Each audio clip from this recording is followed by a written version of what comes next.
Ukraine से घर लौटने के बाद भारत सरकार का तहे दिल से शुक्रिया किया ग्वालपोखर ब्लॉक के नावेश अंजुम। बीते कुछ दिनों से रसिया और यूक्रेन के बीच चल रहा युद्ध में फंसे हुए भारतीय छात्रों को घर सही सलामत पहुंचाने के मुहिम भारत सरकार द्वारा लिया गया ऑपरेशन गंगा के तहत हर भारतीय छात्रों को सही सलामत घर पहुंचाया गया। उनमें से एक स्टूडेंट था ग्वालपोखर ब्लॉक के नावेश अंजुम। नावेश अंजुम यूक्रेन के सुमी स्टेट मेडिकल इंस्टीट्यूट में डॉक्टरी पढ़ने के लिए गया था।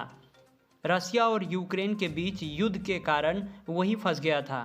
इसके बाद भारत सरकार के मदद से 11 तारीख घर लौट आया। नावेश के पिता नजरुल इस्लाम ने बताया, बीते कुछ दिन उनके परिवार के लिए बहुत ही ज़्यादा कठिन और चिंताजनक था, लेकिन उनके बेटे ने हौसला बनाए रखा और यूक्रेन से ही परिवार को आश्वस्त किया कि सब कुछ ठीक है। सुनिए नावेश अंजुम ने और क्या कहा शुरू से लेकर आखिर तक। मेरा नाम नवीस अंजुम है। मैं सुमी स्टेट यूनिवर्सिटी का स्टूडेंट हूँ, सेकेंड ईयर का। और आप ये बताइए कि जब पहली बार आप लोगों ने सुना कि रसिया ने यूक्रेन पे इन्वेजन कर दिया, हाँ बिल्कुल, उसके बाद आप लोगों के कैंपस में और आप क्या क्या सोच रहे थे आप तब? हम लोग यही सोच रहे थे कि ये सब तो 2014 से चल रहा है, तो ये धीरे धीरे ख़त्म हो जाएगा, लेकिन पता नहीं था। और एम्बेसी से भी हम लोगों को इन्फॉर्मेशन नहीं था। हाँ, एम्बेसी हम लोग को ये कहा था कि जिसको रुकना है रुको, जो और जिसको जाना है वो जा सकता है। अगर कोई इम्पोर्टेंट काम है या जिसका यूनिवर्सिटी खुली हुई है वो रुक सकता है, और जिसका नहीं है वो जा सकता है। कोई वो लोग फाइनल ये नहीं कहा था कि आप लोग को जाना ही है। तो इस वजह से हम लोग सोचे कुछ होगा नहीं, ये सब तो होते रहता है। लेकिन अचानक ऐसा हो गया जैसे कि मैं डायरेक्ट अटैक हुआ, जो एयर बेस पे वो लोग अटैक किया। तो उसके बाद पता चला कि नहीं, मामला कुछ ख़राब है। फिर भी हम लोग एम्बेसी से कांटेक्ट किए, तो एम्बेसी ने कहा कि नहीं, कोई जैसा होगा मैं उस तरह का आप लोगों को बताऊँगा फिर। और उसके बाद आप लोगों ने, जैसे कि हम लोगों को खबर है यार, आप जो है सब लास्ट में आए आप लोग, तो ऐसा क्यों हुआ? हाँ, एक्चुअली बात ये था कि हम लोग रशियन बॉर्डर के आसपास थे, 36 किलोमीटर। तो वहाँ पे कोई अटैक का ऐसा कुछ हुआ नहीं था। और हम लोग से पोलैंड बॉर्डर, हंगरी बॉर्डर, ये काफ़ी सब दूर था, और हम लोग से रशियन बॉर्डर नज़दीक था। तो हम लोग ये सोचे थे कि हम लोग रशियन से निकल जाएंगे, तो वहाँ से नहीं निकल पाए हम लोग। फिर हम लोग को पोलैंड होते हुए निकलना पड़ा, तो इसलिए लेट लगा। और जहाँ हम लोग थे वहाँ कुछ सेफ ही था, कुछ ज़्यादा कुछ ऐसा कुछ था नहीं। एयर स्ट्राइक हो रहा था कहीं कहीं पे, गवर्नमेंट प्लेस पे, बाकी सब नॉर्मल ही था देखा जाए तो। हाँ, एंडिंग पे जब कीव खारकीव अटैक होने लगा, वहाँ से स्टूडेंट जाने लगा, उसके बाद 2-4 बम धमाके हुए। जैसे वहाँ सुमी में जहाँ पे था, वहाँ पे जो पावर प्लांट था वहाँ पे अटैक हुआ था, वाटर सप्लाई वहाँ पे अटैक हुआ था। और रोज़ 1-2 बार एयर स्ट्राइक हो ही जा रहा था, लेकिन हम लोग को इन्फॉर्मेशन मिल रहा था एयर स्ट्राइक का क्या होने वाला है। और ये जो हम लोग न्यूज़ के द्वारा जान पा रहे थे इंडिया में कि पोलैंड बॉर्डर में जो है फोर्स के द्वारा स्टूडेंट, जो इंडियन स्टूडेंट है और चाइनीज स्टूडेंट है, इन लोगों के ऊपर थोड़ा बहुत टॉर्चर किया जा रहा था। हाँ, स्टार्टिंग में टॉर्चर किया जा रहा था, क्योंकि उस वक्त कुछ लोकल्स भी बहुत ज़्यादा थे, क्योंकि बॉर्डर में इतना संभाल नहीं सकता। क्योंकि जब स्टार्टिंग में अटैक हुआ था कीव और खारकीव में, तो उस वक्त इतने बहुत ज़्यादा पब्लिक जाने लगा था, तो वो लोग कंट्रोल से बाहर हो गया था।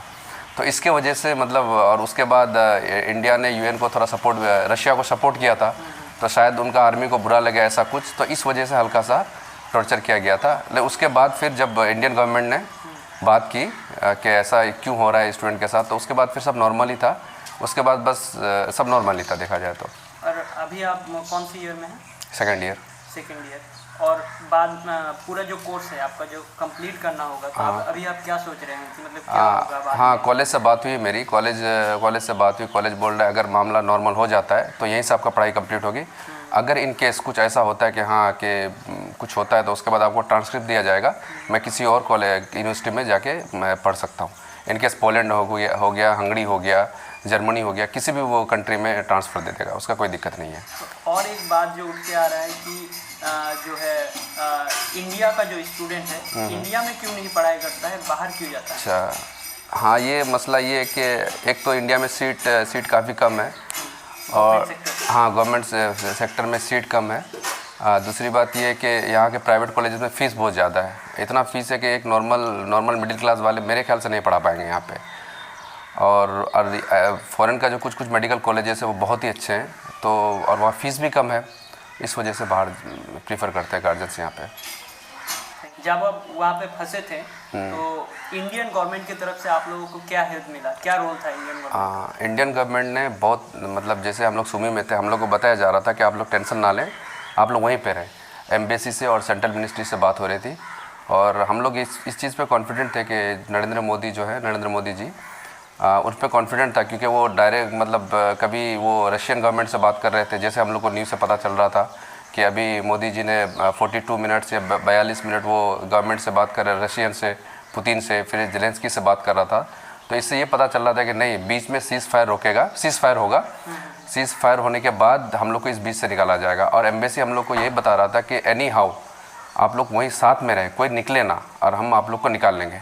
तो उसी तरह से, और इंडियन एम्बेसी ने, जैसे कि पोलैंड का एम्बेसडर, वो भी हम लोग को काफ़ी हेल्प किया। वो भी सुमी से 62 किलोमीटर दूर ऐसे कुछ बोलता हुआ जगह था, वहाँ से इंडियन गवर्नमेंट अपने एम्बेसी के लोगों को भेजे थे, वहाँ से हम लोग को रिसीव किए। वहाँ से रिसीव करने के बाद फिर हम लोग को वो लवीव लेके गए। लवीव एक जगह है, वहाँ पे सेफ़ था। वहाँ से फिर वहाँ पे एम्बेसी के आदमी थे कुछ, वहाँ से हम लोग को लेके डायरेक्ट पोलैंड बॉर्डर में हम लोग को बहुत अच्छा से वहाँ पे इंडियन गवर्नमेंट के, और एक रेड ऑर्गेनाइजेशंस करके कुछ है, रेड क्रॉस है, वो काफ़ी हेल्प किया हम लोगों को इंडियन गवर्नमेंट के साथ। उसने हम लोग को पोलैंड तक लेके गया। पोलैंड में हम लोग को एम्बेसडर मिला, कुछ सेंट्रल के मिनिस्टर्स थे, वो लोग काफ़ी वहाँ पे हम लोग को अच्छा से मतलब रखा वहाँ से, और जो हम लोग सारा कुछ इंतज़ाम किया खाने पीने का, हर चीज़ का।